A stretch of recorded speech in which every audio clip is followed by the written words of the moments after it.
est dans le Clos des Lambrais, qui est un grand cru de la Côte de Nuits, qui fait 8 hectares 66.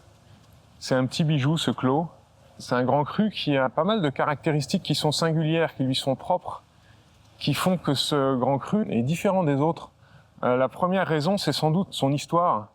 Alors le début de l'histoire des Lambrais est vraiment typique de ces grands crus de la Bourgogne. On a une archive écrite qui nous atteste que le clos existait en 1365. À l'époque, c'était la propriété de l'abbaye de Cîteaux. Il a été vendu à la Révolution française en 1791 et à partir de là divisé. Ça, c'est l'histoire en général de toute la Bourgogne. Là où ça devient particulier pour le clos des Lambrais, c'est qu'au milieu du 19e, il y a un des propriétaires de ce clos qui a une vision. Il souhaite recréer l'unité du clos telle qu'elle était avant la Révolution. C'est Monsieur Rodier, et il a passé sa vie à faire ça, et en 1890, il a réussi puisque le clos était réuni sous sa propriété. Et quelque part, on est l'héritier de Monsieur Rodier, et grâce à son travail et à sa vision, on exploite aujourd'hui quasiment tout le Clos des Lambrais, puisqu'on est propriétaire de 99,6% de l'appellation.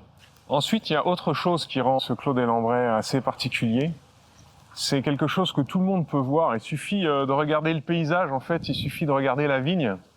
Ce qui le rend particulier, c'est sa diversité naturelle. En général, les grands crus en Côte de Nuits, c'est plutôt des beaux rectangles assez réguliers. Nous, la forme générale du clos est complètement irrégulière. Après, entre la partie la plus basse et la plus haute du clos, on a une différence d'altitude de 60 mètres de dénivelé, ce qui est important. Ça crée des pentes de 25%.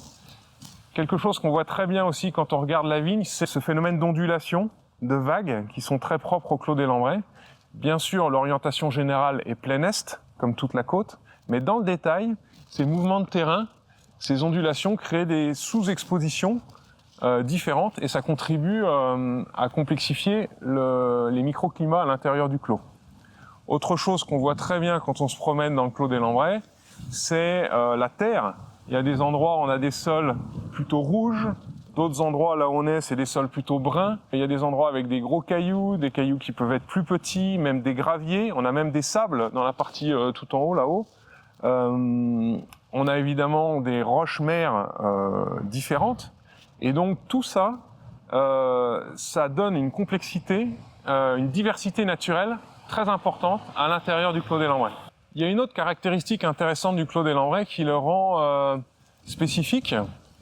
Là aussi, c'est quelque chose que tout le monde peut voir en regardant la parcelle et le paysage. C'est qu'en fait, nos rangs sont plantés perpendiculaires à la pente. La plupart du temps, 99% du temps, les vignes sont plantées dans le même sens que la pente.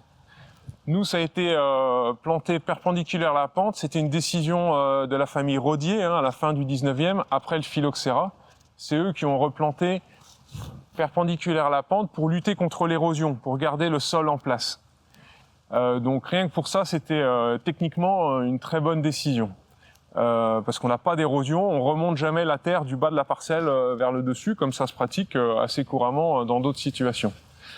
Mais aujourd'hui, on se rend compte que en fait, cette orientation des rangs est extrêmement intéressante, surtout dans ces années chaudes et solaires, comme on a maintenant de plus en plus depuis 2003, puisque grâce à cette orientation des rangs, qui sont finalement nord-sud, quand le soleil est au plus haut, aux heures les plus chaudes de la journée, c'est-à-dire plein sud, nos grappes de raisin, elles sont bien protégées par l'ombre du rang, et donc on n'a pas d'échaudage, pas de grillure, donc les arômes restent plus frais. Ensuite, si on prend des millésimes plus tardifs, où la maturité est un peu plus dure à obtenir, parce qu'on en a encore des millésimes comme ça, je pense à 2021, je pense à 2013, 2008, chaque grappe de raisin voit le soleil à l'est le matin, à l'ouest le soir, et donc on a le bénéfice des deux côtés d'exposition, et donc finalement ce mode de plantation, vis-à-vis de la maturité, c'est un peu un système gagnant-gagnant. Qu'on soit dans une année chaude et solaire, on est gagnant, et qu'on soit dans une année tardive et plus difficile vis-à-vis de la maturité, on est gagnant également.